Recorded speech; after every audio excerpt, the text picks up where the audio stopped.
Tumsifu Yesu Kristo.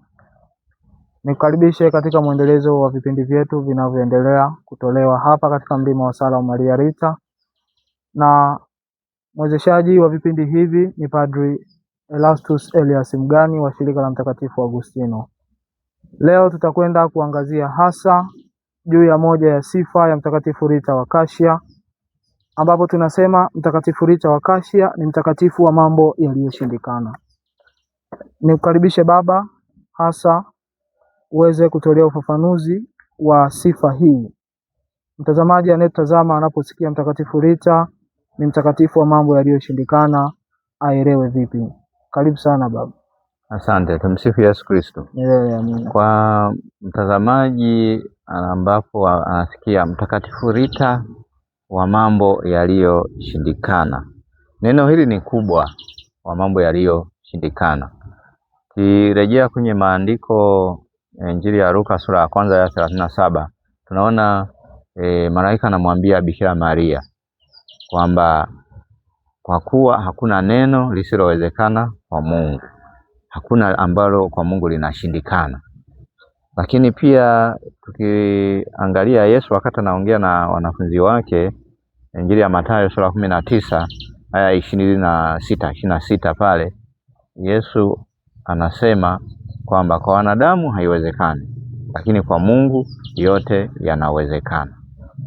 Kirudi nyuma kitabu cha Mwanzo sura 18 aya 14, tunaona Mungu akiongea kupitia wale malaika watatu kuhusu Abrahamu au na mke wake Sara, kwamba muhula kama huu mwakani mkeo Sara atakuwa na mtoto.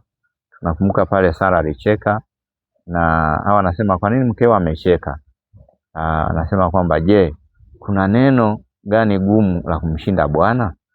Kwa hiyo neno hili ni kubwa, wa mambo yaliyoshindikana. Sasa Mtakatifu Rita amepewa na Mungu mwenyewe heshima hii ya kuombea mambo magumu, yale ambayo yameshindikana. Kwa daktari yameshindikana, kwa akili yako imeshindikana. Kwa hiyo yeye kama ambavyo kanisa linamtangaza mtakatifu fulani, linampa na heshima ambayo Mungu anapewa hiyo.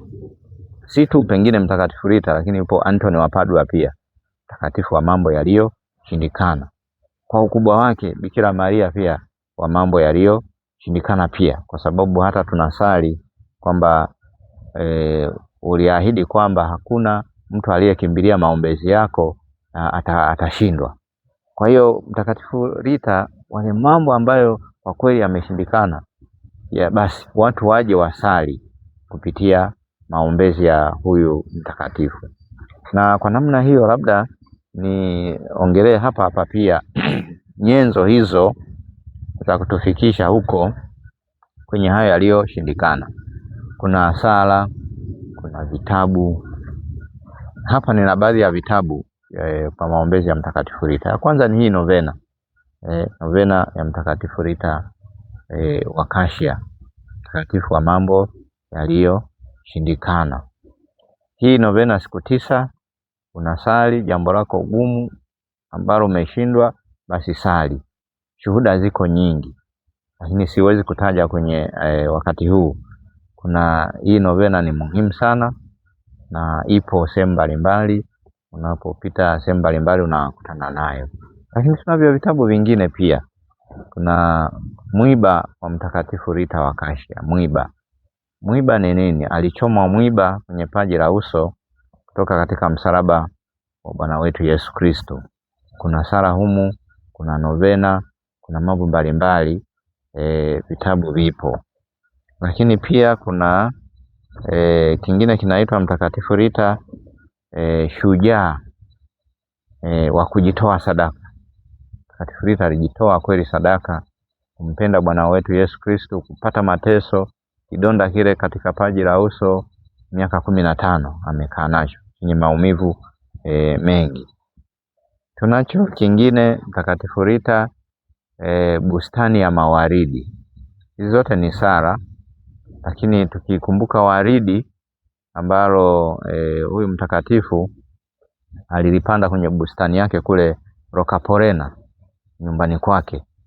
Lile waridi liweza kustawi hata kipindi cha barafu kali, na hivi akaweza kulipokea hilo waridi wakati anaumwa, na lilimtia matumaini. Tarehe 23 tutakuwa na mawaridi pia hapa katika kituo chetu. Yale mawaridi, kukumbuka lile waridi ambalo Mtakatifu Rita alikuwa amelipokea kutoka kwa shangazi yake, lilimtia nguvu, lilimtia matumaini. Kwa lengo hilo hilo pia mawaridi hapa yatabarikiwa, watu watarudi nayo nyumbani, ni kisakramenti kwa ajili ya kwenda kuwatia nguvu, kuwatia matumaini. Kwa ndio maana tunahimiza sana watu wafike. Kuna baraka nyingi, mojawapo baraka ya mawaridi ipo. Kuna kingine Mtakatifu Rita, waridi lenye kunukia. Tunaongea juu ya waridi. Sasa hii waridi lenye kunukia anafananishwa na waridi hilo yeye Rita, linanukia kwa sababu linavuta watu wengi.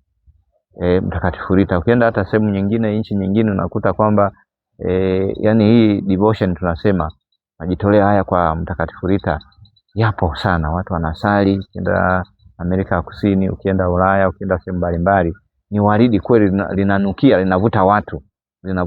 Kwa hiyo ni kitu ambacho Mungu mwenyewe amekitangaza namna hiyo, mambo yaliyoshindikana.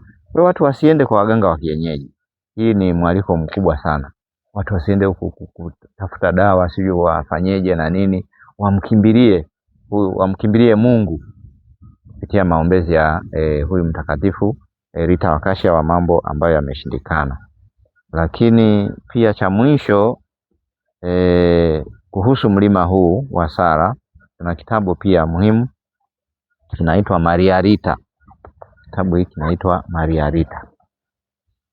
Kuna sala kuhusu watakatifu wote walioko hapa mlimani na namna ya kufanya hija. Hapo unaweza kupita kwa kila mtakatifu kasali, ukazunguka, kuna vitu vingi. Kwa hiyo katika kitabu hiki cha Maria Rita, alama za upendo na mateso. Kwa hiyo tunamkuta Mtakatifu Rita kama ni ishara pia ya upendo, ni zawadi ya upendo kwetu, lakini tunakuta mateso yake pia aliyopata kupitia wito wake, kupitia kile kidonda katika paji la uso.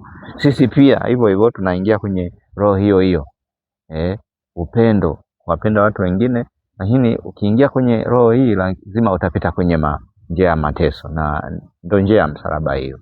Basi niwaalike watazamaji na kila mmoja anayevutiwa na jambo hili, basi karibuni tarehe 23. Tumsifu Yesu Kristo. Milele amina. Nikushukuru Baba na nikutakie utume mwema kutoka hapa katika mlima wa Sala wa Maria Rita.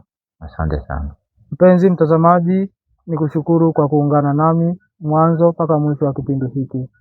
Nikutakie utazamaji mwema wa vipindi vitakavyofuata. Tumsifu Yesu Kristo.